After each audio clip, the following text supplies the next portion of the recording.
Doncs perquè estava empezant a fer canvis d'una agricultura química a una agricultura més ecològica, jo no em trobava bé, les meves terres també estaven intoxicades, tant veneno que hi fotia. Buscant estèvia, me trobo una associació de pares de nens diabètics americans que havien mort i els seus pares lluitaven contra Monsanto perquè es prohibigués l'espartamo i s'autoritzés l'estèvia. I exigien el que ja feia en aquells moments 20 anys que a Japó ja havien fet, que era prohibir l'espartamo i autoritzar l'estèvia. Quan conec aquesta història, dius, hòstia, no pot ser això, a més de que el Ferran ja me la demana pels sabors. Hòstia, això a nivell medicinal és extraordinari, no?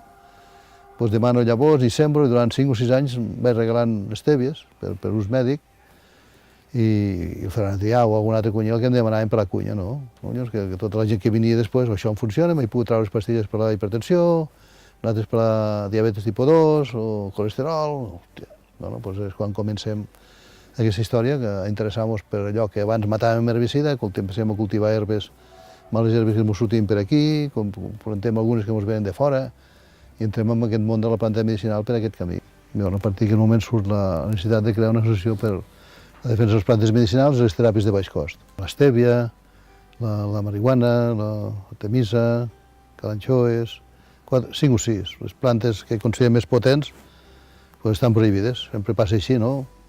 El tabaco que mata és legal i l'estèvia que cura és il·legal. Això és una bogeria. L'alcohol d'alta graduació és legal i la marihuana és il·legal. És una de les plantes que és una panacea, sí, perquè hi ha altres plantes que també fan el mateix. No s'acaba una solució de la diabetes amb una planta, n'hi ha moltes. Però aquesta, com que fa diabetes, fa hipertensió, fa colesterol, fa triglicèrids, fa ansietat. Ara hem vist que la pròstata també, la gent gran, també els baixa els nivells de PSA. També el sintron, hi ha molta gent que es pot treure el sintron al cap d'un any, els hi trau el metge, perquè millora la qualitat de la sang. Sí, pot ser una panacea, encara que no ho sabem. La gent que té la pressió baixa no en pot abusar, perquè baixa la pressió. Així com l'estèvia regula el sucre, cap dalt i cap baix, no fa cap mal ni als que no tenen sucre, però la hipertensió sí, i per tant la gent ha de ser conscient, si pren estèvia, que si té la pressió baixa, no en pot prendre o en prendre molt poqueta. La revolució ha de ser molt lenta i de convenciment, que la gent se'n convenci, amb experiència pròpia, llegint estudis. I l'altra, dolça també era pel tema de l'estèvia, que va ser la primera planta que ens va motivar aquesta rebel·lia, no?